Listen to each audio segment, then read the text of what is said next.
Bismillahirrahmanirrahim. Assalamu alaikum, dear students. I welcome you all in the AppSex online support program.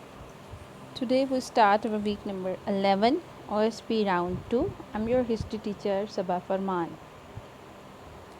Today we are going to discuss these topics. Number 1 is condition of Muslim post 1857 war and Muslim reformists. Number 2 is Sir Syed Ahmad Khan. Number 3 is educational services of Sir Syed Ahmad Khan. Number 4 is Aligarh movement and Muslim nationalism. Number 5 is Darul Uloom Deoband, and number 6 is Nadwatul Ulema. We are learning theme number 3, history of Indo-Pak, and the topic is condition of Muslims post 1857 war and Muslim reformists. The British held the Muslims responsible for the War of Independence due to their support for the restoration of the Mughal emperors.